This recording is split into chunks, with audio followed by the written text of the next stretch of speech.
This is Eating Crow with Pete Durand. Hey everyone, welcome to another thrilling episode of the Eating Crow podcast. I'm joined by Paul Carpenter. Paul, welcome. Good morning. Good morning. How are you? I'm doing great. So I usually try to set the stage. How did I meet Paul? Well, I actually reached out to Paul on LinkedIn because I was just drawn to his content. And this is one of those moments where you can't judge a book by his cover. That's the face thing, maybe. I don't know. You saw the face, you're like, hey. Like you said before we hit record, Paul, we both have a face for radio. Cheers to that. Yeah. So Paul has a lot of depth to what he's doing. And I think once in a while you meet people who are doing their work with a much deeper understanding of why they're doing it. They're really there to help. Paul's sales training and leadership training, I think, is a manifestation of his desire to help people and organizations. So revenue, I think, is a byproduct. It's good. It's how he makes his living. But you're much more purpose-driven than I anticipated, Paul, which is why I asked you to be on the program. Well, thanks so much. Yeah, I would say we use a lot of principles in our world. And one of those is money never leads, it follows. Mm-hmm. And that was a transformation for me. I used to chase the money. I used to think that was the mission. Then I had some pivots, some definitive times in my world where things changed. And that money never leads became kind of a mantra for me that, you know, if that's your focus, you're going to lose people in the long run. You may get the money, but you're going to lose the people. Right. And it just changed a little bit of my world for me. So, yeah. Well, in a sense, those are eating crow moments, right? That's the goal of the program. So we all have those different times in our life, and hopefully they're not dramatic or tragic, right? They're learning points.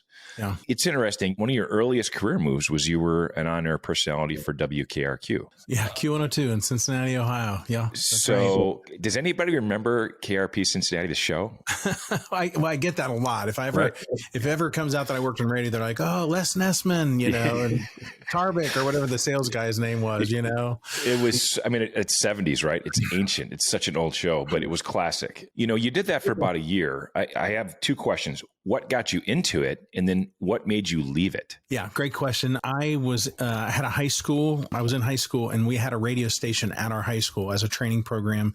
It was a 100-watt radio station. It broadcast about 1.5 miles from the school itself. Okay. And I did like play-by-play football and play-by-play basketball. And I was that guy. I was outgoing and I like to think funny. I don't know, but I just kind of had that drive and I just really thought radio was cool. And that's really what pushed me to college to chase, you know, kind of that whole mindset. And I'll give my high school teacher, Kay Taylor, a lot of credit because she said, don't major in communications, major in business, because if you know how to run a business, the rest will fall in place. Minor in the telecommunications area. So I went to Ball State University and Dave Letterman had just put, I don't know, $10 million into a facility there. And so I got my 4-year degree in business and marketing with a minor in telecommunications. And really, when I did the Q102 stint, I was a senior in high school. And I still kind of look back and wonder how my parents ever let me do this because I worked overnights on the weekends. And so it wasn't a big gig, but it was a good gig and a lot of ego for a 17, 18-year-old kid. But the reality of it is I was kind of driven by sales and money. I was that kid who always won the, you know, popcorn selling contest and the wrapping paper contest and all the school fundraiser type stuff. And one of the guys in radio said to me, if you're not going to be the morning show guy, you're not going to make any money on the air. Right. And so I just realized, look, if I don't go to college now, I'm probably never going to go. And that's what took me out of Q102. Even though I think I probably would have had a lot of fun, it just maybe wouldn't have provided for me in the way I was hoping to or thought I would like to be. So I bailed. And the radio station wasn't happy because they were kind of starting to build a brand around my name. But, I was 18 years old and I look at it and say, it's okay. It all fell into place. But I stayed in radio after college, but I was on the sales side. Right. And we'll get to that in a second. I faced a very similar, and I say that with a smile on my face, decision when I went to college. I ran a Hardee's when I was in high school. Wow. And everybody should do a stint in retail. I recommend it. And, I worked at Arby's. Yeah. And the local regional manager offered me 4 stores to manage at 18 years old instead of going to college.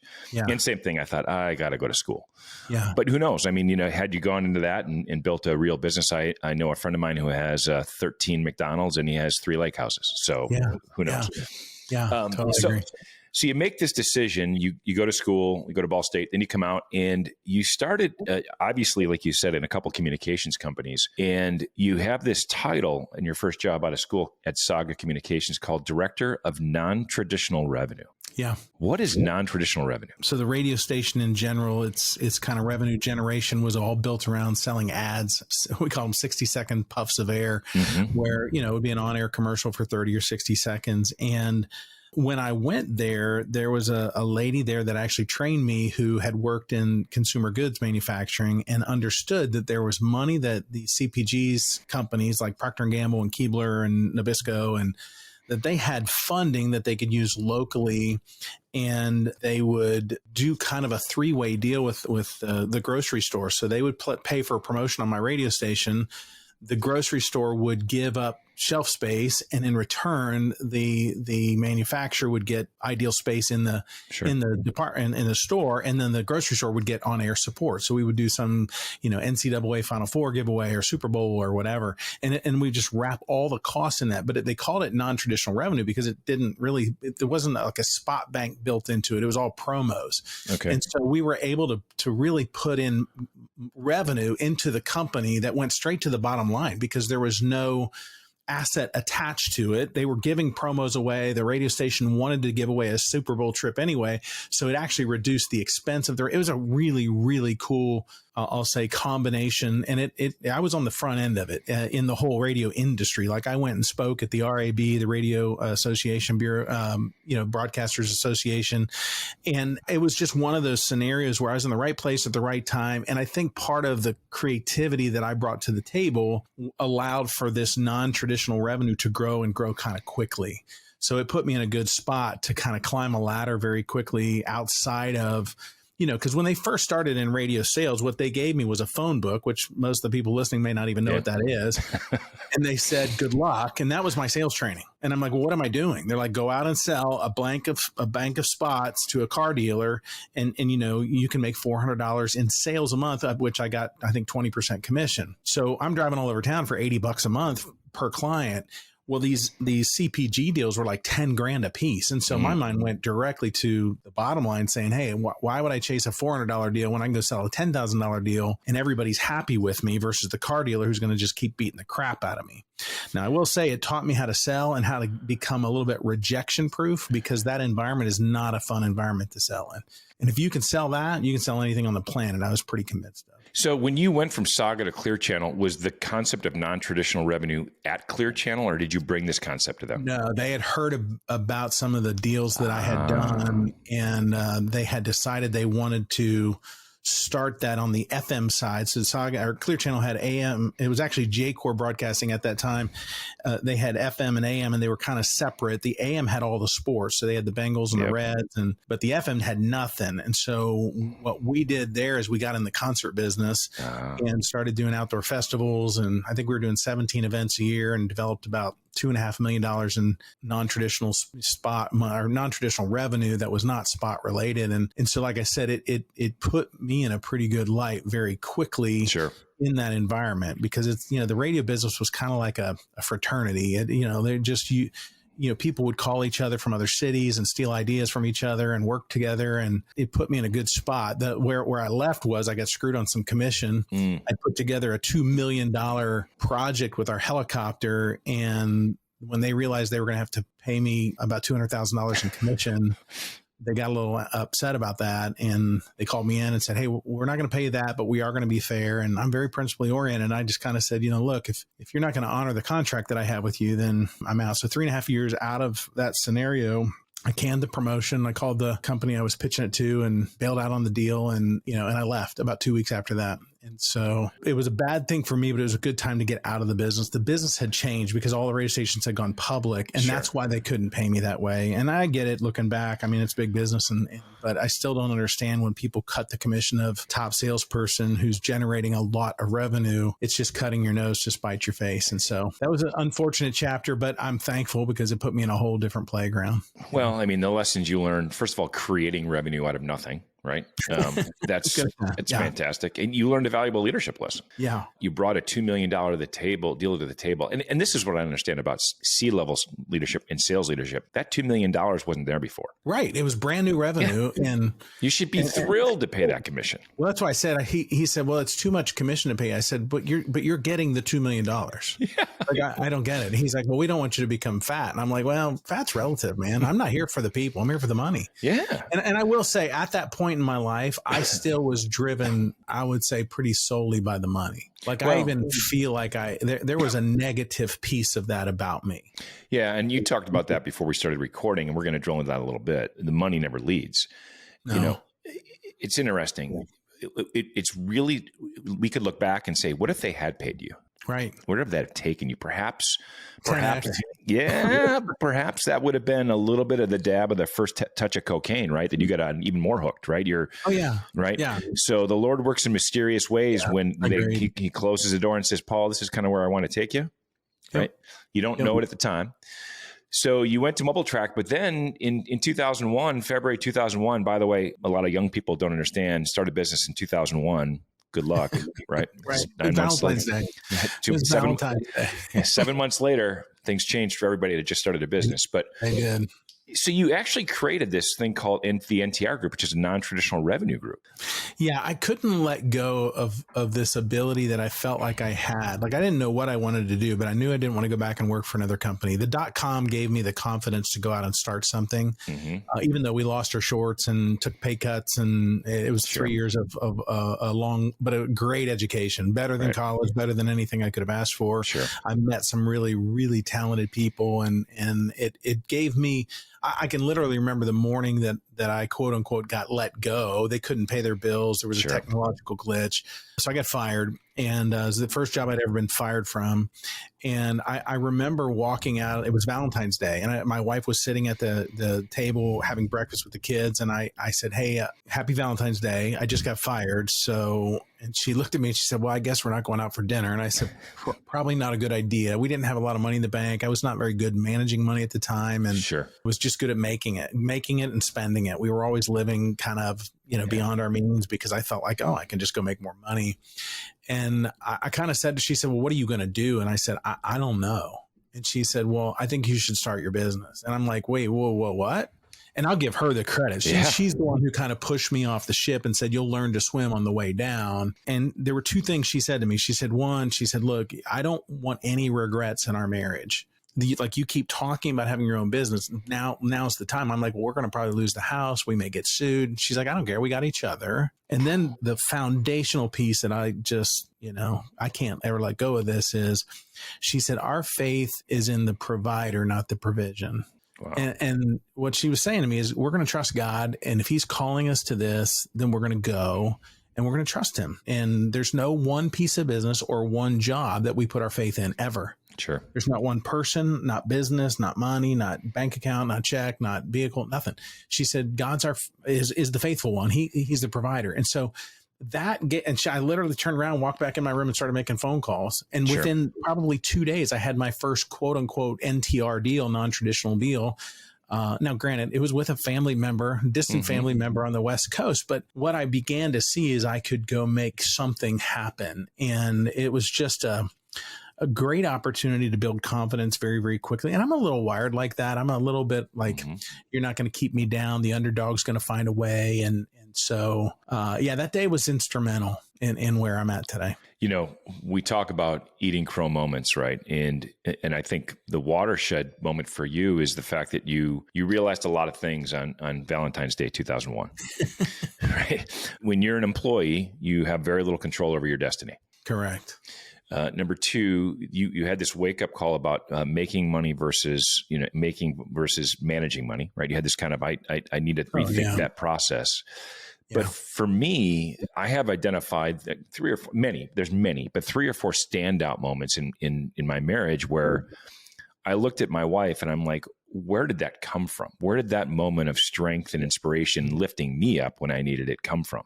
Yeah. And it was a similar situation about, job change, move, whatever. But the fact that your wife looked at you and said, I know you just told me we might lose the house. That's not something many wives would take lightly. No, we had 3 kids and one on the way. Yeah. I mean, that is. No, actually, we had just had our 4th kid in May of 2000. That is staggering. And I'm a fellow entrepreneur, so I've started a couple companies, and there have been moments where we couldn't pay the bills, right? In many of them, and people don't recognize the darker side of entrepreneurship and starting a business and not having guaranteed paycheck coming in and insurance, right? So not only did you lose income, but now you have an additional expense of paying for your own insurance.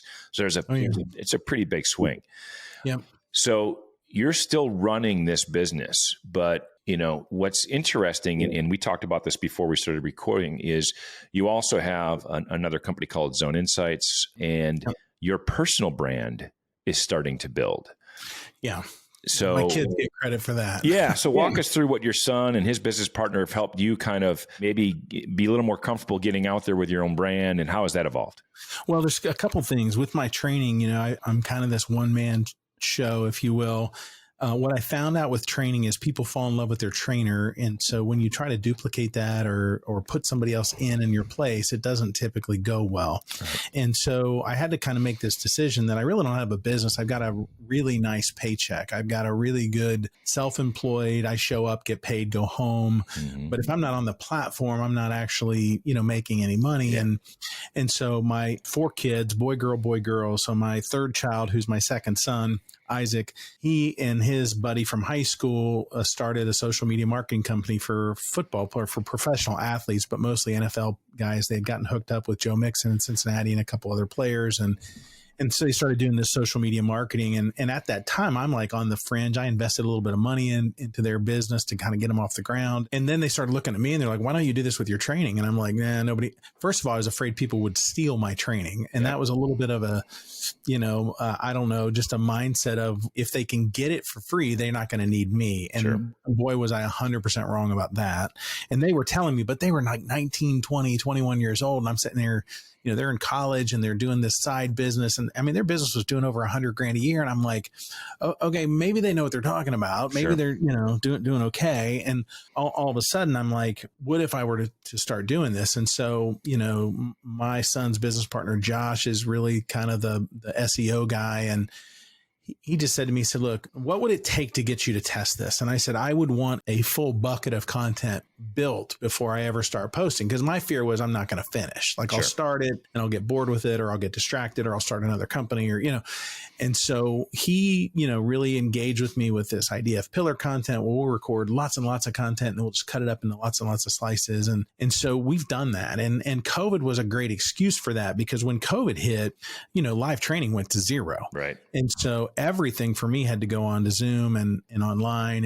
And so I had to change my pricing model and the delivery model. But I'll give a handful of my clients credit, a couple of more essential businesses, and they were like, we are not cutting the training. The training is changing our world. It's making a difference. And now drama's at an all-time high for the management side.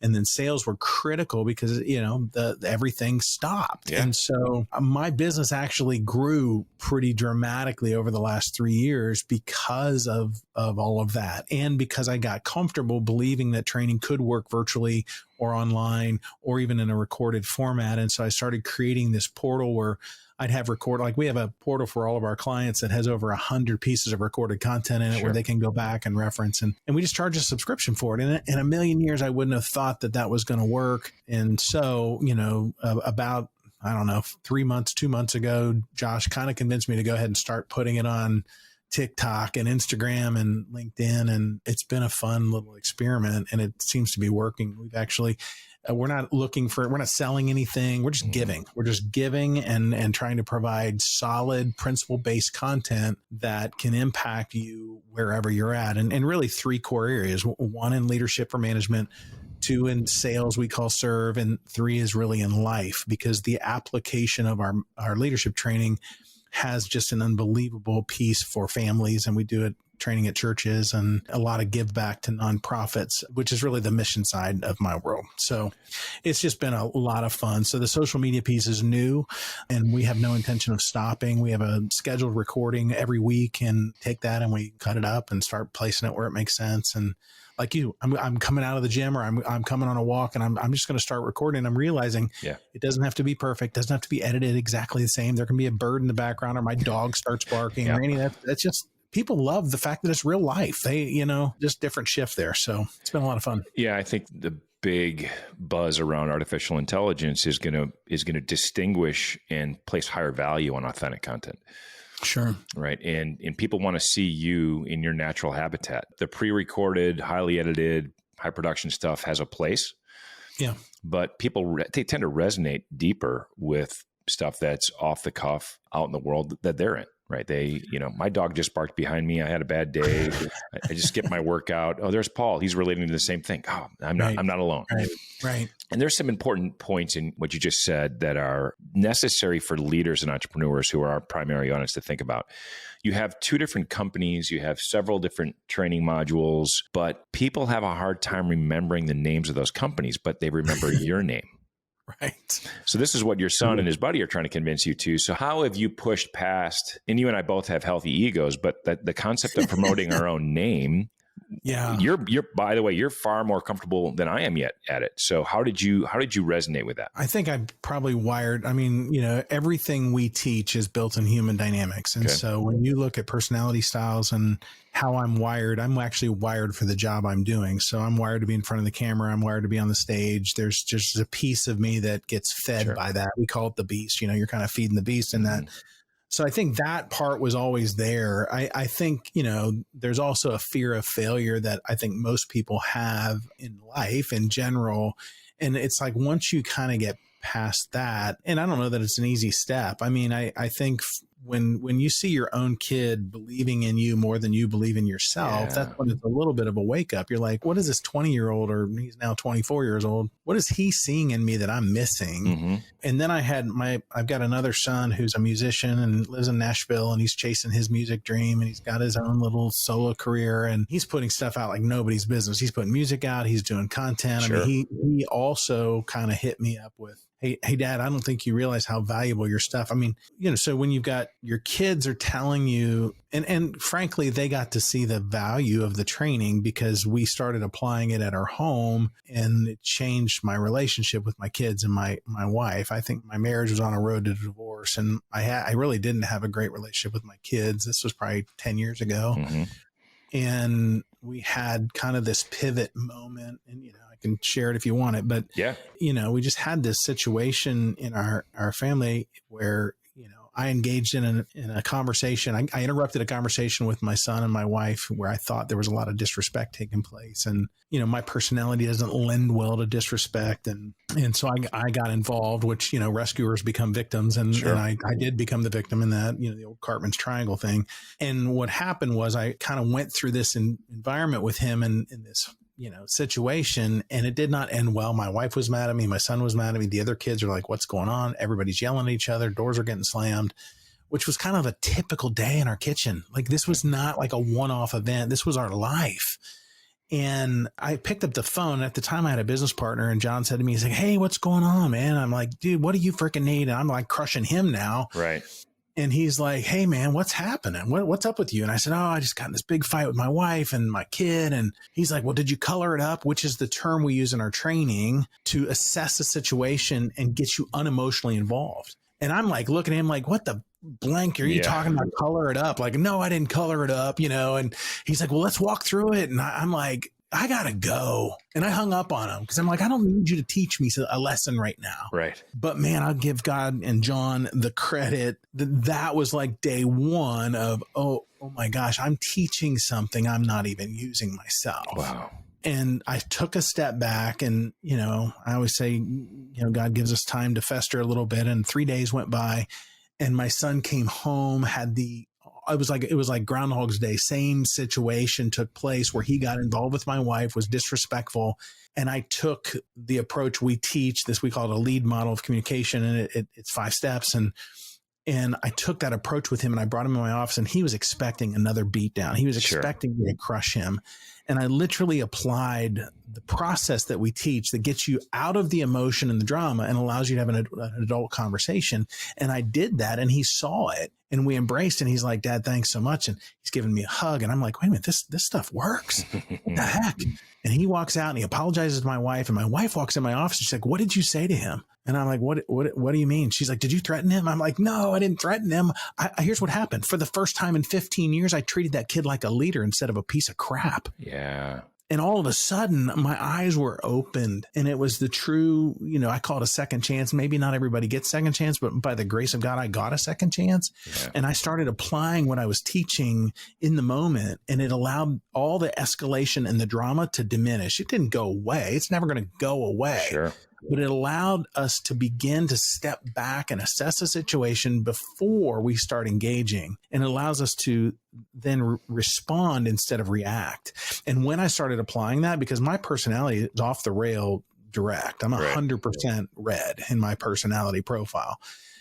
And so I'm pretty quick to bite first and then ask questions later, maybe, Right. And so my kids and my wife began to see a remarkable, I'm going to say change, which I don't believe people change much or often, but I do believe that was a change in my style in my life and the way that I began to address situations and circumstances. And I think I won my wife back and my kids back. This is where my training went to a whole new level because I started sharing this story in the training. And I literally would have, adults in my class in tears. Yeah.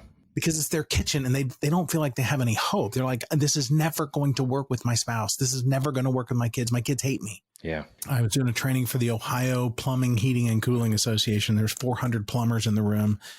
And I was the keynote for the lunch, keynote or whatever. And then I did a breakout session and they had the room set up for the breakout for like 100 people out of the 400. And literally, I think about 380 came to the breakout session, which was a stroke to my ego. But I will say it was amazing for me to continue the opportunity to have this conversation.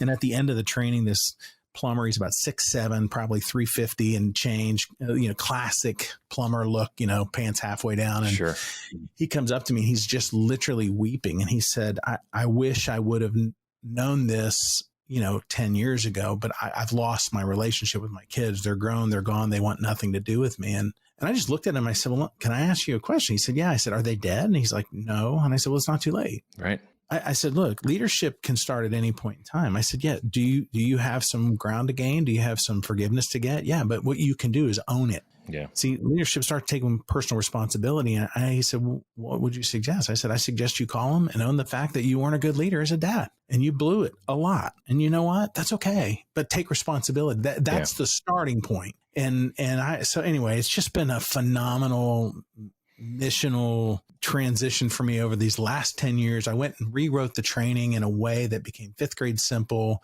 allow me to inject these family stories into the business world, which I think is largely appealing to people because it's just real. Yeah. And we're all dealing with the same trash. I always tell people, you think your world is so different. Your fights with your wife are so different. They're not. It's the same crap, different address.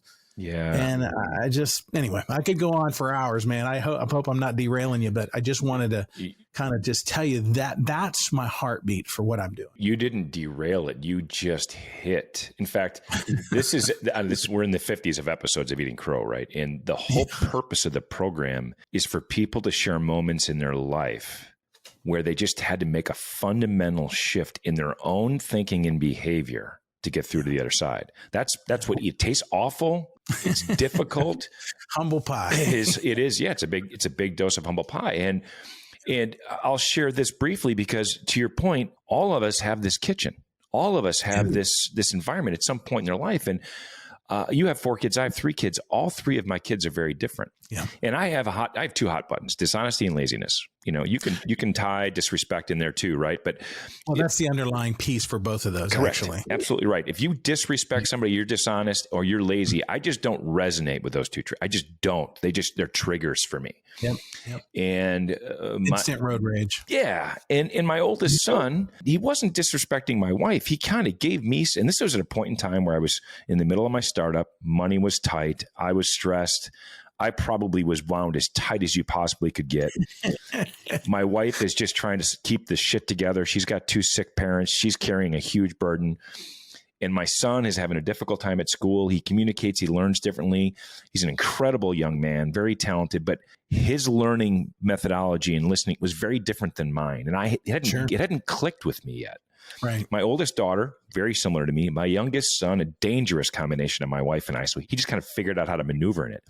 Yeah. But my son lipped off to me, and I lost it.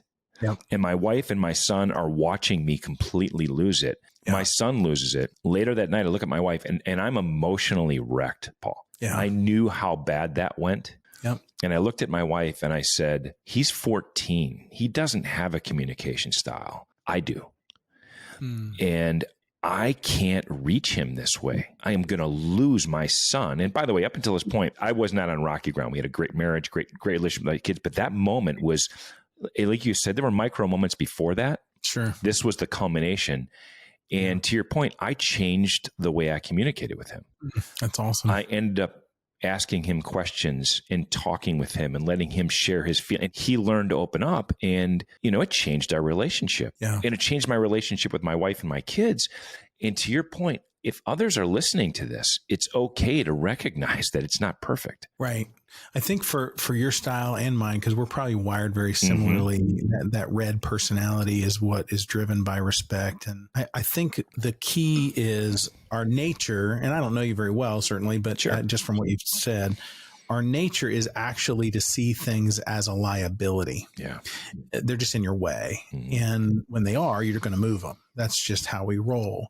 And so the shift, the wake up for that style is learning how to see your people as leaders instead of liabilities. And so I use this line in the training. I say, hey, when you see your people as a piece of trash, don't be shocked that they act like a piece of trash. Right. And I remember one of my kids saying to me point blank, he's like, look, if I'm never going to please you, I need you to understand I will stop trying. Yeah. Wow. And that was huge. He was 16 years old, and he's like, I just feel like your bar is so high, and every time I reach it, you just jack it up. Wow. And I just need you to know I'm going to stop trying. And when I do, it's going to be hard for both of us. Your 16-year-old said this to you? My 16-year-old said that to me. Is he looking for a job? Because I'd love to hire him. That's emotional intelligence in the next level right there. I will say 2 things about how this training works in families. It allows you as a family, so we're the Carpenters, it allows you to build a common language and a definition of what it looks like to be a leader as a carpenter, just like it would be if you worked for a business as the XYZ business. And from that moment where that, Timmy's story took place and that kind of pivot began, certainly wasn't perfect and it wasn't 100% swinging the opposite direction. But what it did for us is allowed us to begin having conversations instead of telling our kids what they needed to do. What we began to do, and this works really well in a company, by the way, what we began to tell them is this is what it looks like to be a leader. And we used the phrase, with leadership comes privilege, without it comes restriction. So when you choose to lead, I can trust you.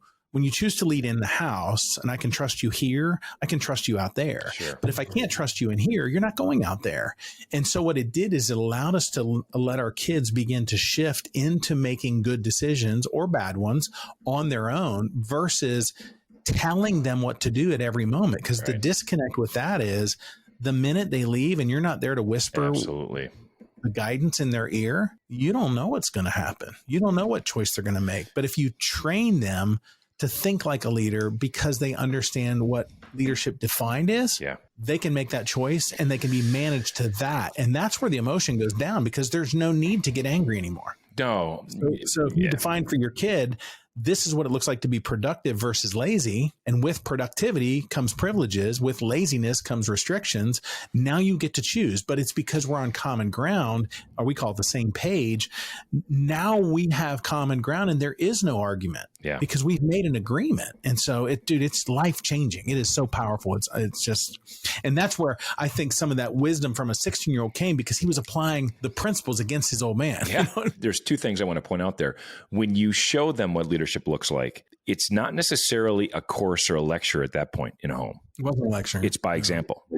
Well, it was buy-in. We actually let them touch it. Correct. Right. We asked them to define what it would look like to be a leader at 16 with girls, with dating, with curfews, with parties, with driving. And see, once they touch it, and sometimes my kids were harder on themselves than we would have been. Yeah. It was, but because they touched it, they owned it. Yeah. And this is what so many parents forget, is parenting is hard. Right? Oh, it's the hardest gig on the planet, second to marriage. It is. And it requires intention, engagement, patience, love, all those things. It's hard when you come home after a long day. Both of you have worked a long day. You come home. The energy to engage with your children in a thoughtful manner is so hard, but it creates richness, right? If you're a parent when they're younger and through the tough times, then you build children you can have a friendship with when they're older. And that's so rewarding. I'm trying to think where I saw this video the other day. This woman posted a video and she said, people have asked me why I have high integrity and work ethic. And she goes, I'll show you why. And she had 2 videos of her dad where he didn't even know he was filming her. She was filming him. One, he was outside shoveling snow off the deck at 6 o'clock in the morning so his wife could take the dog out. Right. No one else knew he was doing it. He just did it. And the other one is after that, he cleaned the entire kitchen after they had a family holiday party the night before. So, and then prepared a pot of coffee for his wife because he knows she likes this certain type of coffee. No one knows he's doing it, but she observed those things. Yeah. Right. So it was leadership, it was work ethic, it was servitude, it was integrity, and it was humbleness, right? You didn't ask for any of this. If you would ask this girl, how do you define leadership? My guess is she would have 4 good examples for you. Sure. Yeah. And I think when you have that definition, it's the same thing when we go into organizations and they're like, how do we change the culture? I said, well, if I were to have 10 of your employees come into a room and I asked them to define what it looked like to be a leader at XYZ company, would those match up? And they inevitably say no. And I say, okay, until you get those to match, that's where culture will change. Because what happens is once you're on the same page with what is expected, then you manage to that detail and that process, the results and the path to get there. Sure. What happens is quickly imposters will glow in the dark. Right. And I will tell them there's probably 10, 12% of your organization that are collecting a check, but they're not actually working. Oh, yeah. And they're not working because nobody knows what they're really supposed to be doing, including them. Yeah. And until that clarity comes, don't expect your culture to change. But once it comes, you can weed out the people who will not buy into the culture, and you can attract people who are desperate for that culture. Right. But it all starts with making sure that we understand what it looks like to lead in this organization. And until there, I tell people, throw out your freaking mission statement, create a model of leadership and a path to get there, and then manage to that. You'll change your culture within 30, 60, 90 days. Yeah. And where I think where a lot of companies, where they react to is they start incorporating more restrictions, more useless activities like OKRs, KPRs, all these other things where they just create artificial examples of leadership, right? A dashboard isn't leadership. A dashboard is a measurement of an outcome. Well, the principle is you can't manage results. And I would say that is one of the critical areas that most people fail in. They set a goal and they're trying to manage to the goal. What you have to manage is the prescription, or we call it the path to leadership, the path to get to that result. But most people are not on common ground or same page in the path area. So therefore, they're like, I don't care how you get there, just meet me in Miami. Right. Well, when your people don't show up and the deadline is there, they're out of their minds. And that's where personality styles fly in. Yeah. And so what happens is when you're not managing the path by which you get the result, you don't really know where you're failing. You don't know where to train. People are like, well, how do you know what training to do? We need a process. Yeah. See, if you don't have a process for getting from where you are to where you want to be, there's no way to know what kind of training we need. So they just start throwing things at the wall, like KPIs and SOPs and, all of the you're getting written up, you're on a performance improvement plan, all of that. Back 30, 40 years ago, I think a lot of that work, that management by authority, back when my dad was working and his boss said jump, my dad was like, well, how high? Yeah. Okay. So, but that doesn't work anymore. In today's economy, these kids, they're not open to authority very easily. No. And so really giving them clear path gives them a lot of control and a lot of influence and opportunity for them to kind of drive their own world, which is, by the way, where leadership starts, taking personal responsibility for the outcome of your situation. Yeah. And so, we got work to do. There's a lot of, this country's a mess. This country's a mess. And I kind of want to close with a specific example or a topic so that leaders who walk away here and they're leading even large, small, mid-sized organizations, how they can think of engaging with you and your teams to solve some problems. So we talked about healthcare. Your wife's a nurse. right? Yep. And how mixed up this world is in healthcare, right? It is a marketplace with such a lack of supply when it comes to nurses and doctors. Yet, these organizations are not treating these precious resources with respect or fair compensation, solid work environments. It's such a big problem. If you were to sit down with the leaders of a hospital or a large, healthcare network, what are the first 3 or 4 things you would say to them? Number one, to help them understand there is a problem, right? Number 2, to help them realize there is a solution. And number 3, to kind of walk them down the path towards that solution. Well, a simple question you can start with if you're listening to this and you're running an organization is ask yourself on a 1 to 10 scale, no 7s allowed, what you believe the culture of your building is. 10 is it's perfect nirvana. It couldn't get any better. It's heaven on earth. Right. 1 is, hell in a handbasket and chaos and, gnashing teeth, etc. No 7s allowed. Okay. Where would you say you are? And if you're anything below a 7, 6, 5, 4, 3, 2, or 1, there's a real good opportunity for us to help you. Okay. And so the question I first ask them, though, is what would take you to an 8? What would take you to a 9? And in most cases, they don't know. Right. And so they're like, well, we've tried this. We've done it. We've done retreats. We've done this. We've done that. And so what I kind of lead them to is that this is a process. It takes 3 things to manage any situation. And if any one of the 3 are missing, you're screwed. You're good luck. I wish you the best. It's going to end in trauma, drama, or chaos. The first thing is you have to be on the same page. And if you don't understand how to get on the same page, that's the disconnect. Right. So if you think your people are headed south and they're actually headed west, there is going to be drama. There's going to be a culture crush. Okay. Mm-hmm. The second thing is you have to understand the style of your people so that you can communicate in a way they will hear. So if you don't understand their personality styles and how they're wired and understand that this conversation should happen in a way that speaks their language, not just your language, It may have to be a combination of both. And the third thing is you need a process or a path for building trusted leadership. And if you don't have that, then you go find that. You don't have to get it from me. There's a lot of people that teach leadership. There's a lot of people that give you plans. But I know ours works and it works really, really well. But if you don't have that, so I just ask you, how are you doing in those 3 areas? Sure. And in most cases, 2 out of 3 or 3 out of 3 are not good. Right. And so that's where we say that will be, kind of the difference maker. I had a surgery center with about 23 docs. It was an orthopedic surgery center. They had a $1.2 million turnover problem. Mm-hmm. So they were losing nurses that they were $60,000 a clip that they were training and putting them into play. And they brought me in because the nurses couldn't understand how to work with these doctors. These doctors they had lots of nicknames for them and they were not very pretty. Just the communication and the disconnect in the surgeries were not good. Mm-hmm. It was not healthy. It was a hostile environment. They had a lot of claims against the doctors. And again, high turnover because the nurses were tired of being abused. And so I said to them, well, are your doctors willing to be trained? And they said, no, they don't think they're the problem. I said, okay, that's fine. I mean, at the end of the day, I can't fix what when the student's not ready, sure, even if the teacher is there. I said, but what we could do is we could educate your nurses on understanding the style of the doctor so they can at least understand the why behind the what is prompting this behavior, and then give them some tools for diminishing the drama when the attack comes. And we were able, within a year, we spent a year with this group, we were able to reduce their turnover to the point where it was costing them $60,000 instead of the $1.2 million. Wow. They were losing 2-3 nurses a year instead of 20 to 30 nurses a year. And all of a sudden they're like, why did this work so well? And I said, because once people understand that how people are wired in their communication style, a lot of times they can step back from taking things personal or understanding when the emotion hits, it's always driven by what's energizing them. So for like a high red personality, results are everything. Mm-hmm. If they're not getting the results, it's anger. So just like with you and your son, when you were not getting what you wanted from him, the instant emotion is anger.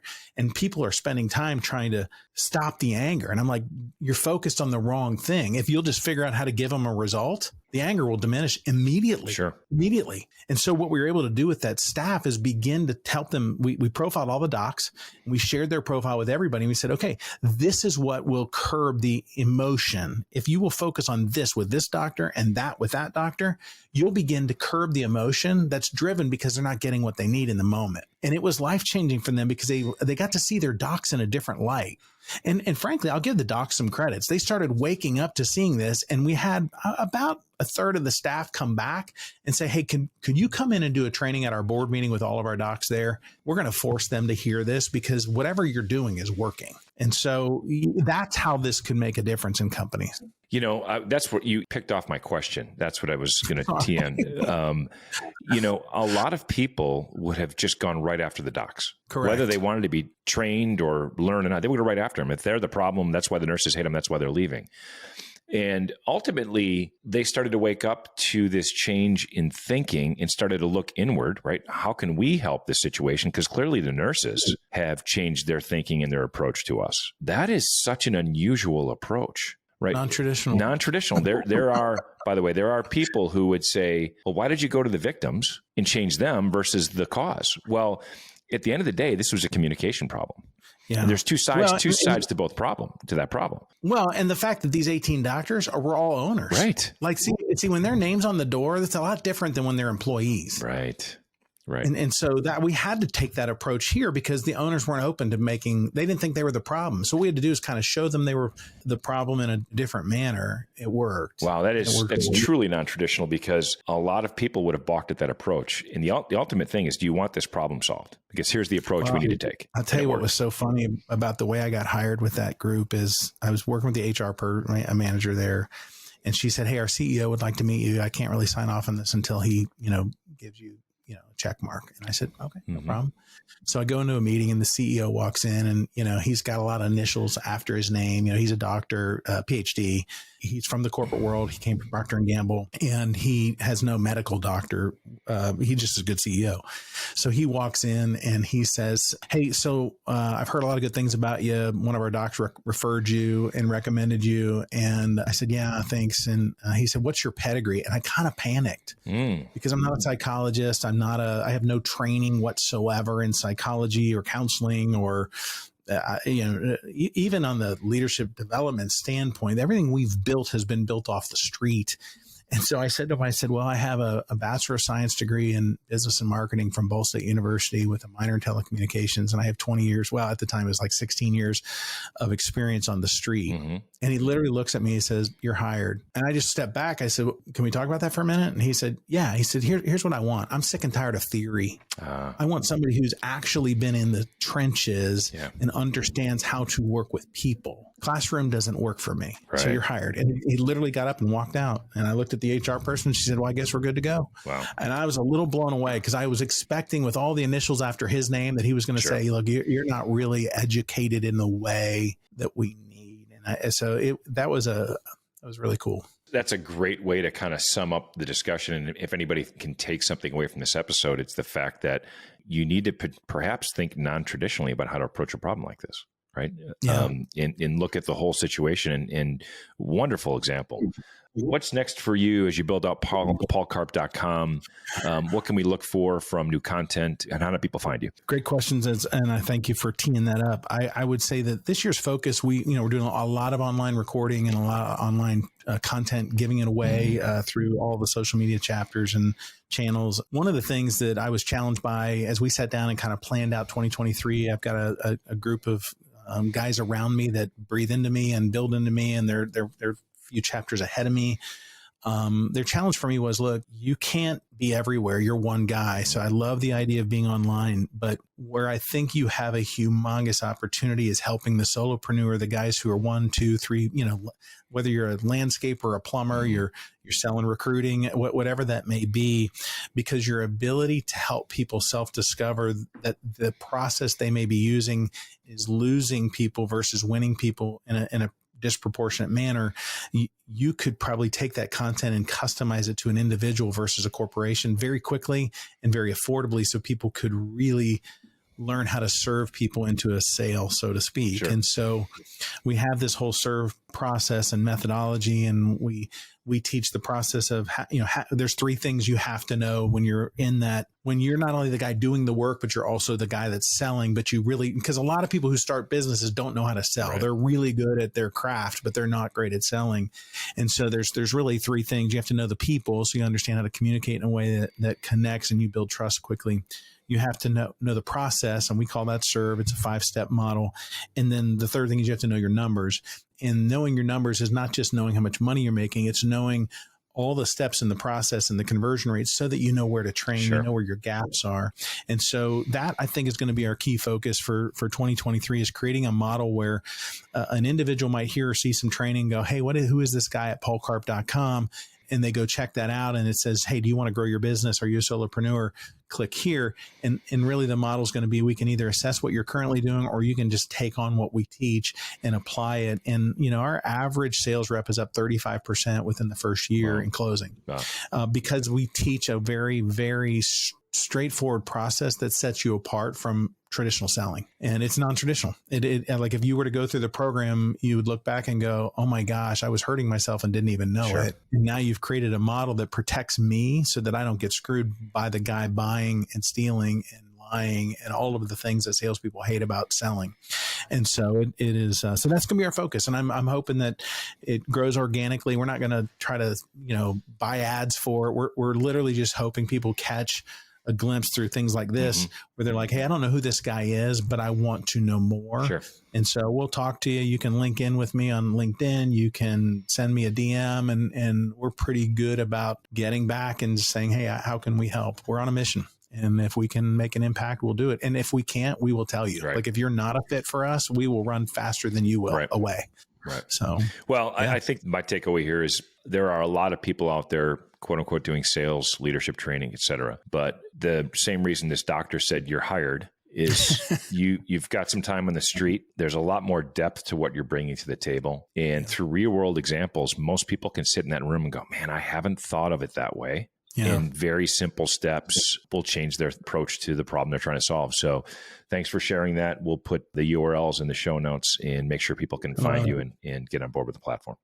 Well, thanks for having me, man. This has been great. And here, one thing I will say, and you can edit this off if it doesn't make sense, but how can I help you? Every time, one of the things I've been working on the last few years is I don't ever want to leave a situation or an opportunity without saying, hey, how can I help you? And so, like I said, well, I'm willing to talk on and give something back, or give something in a way that would be helpful for you, whether it's in selling or life or wherever. I just, that is kind of a mantra for me to not stop without asking that question. Well, we will certainly talk about that as soon as I hit the stop button.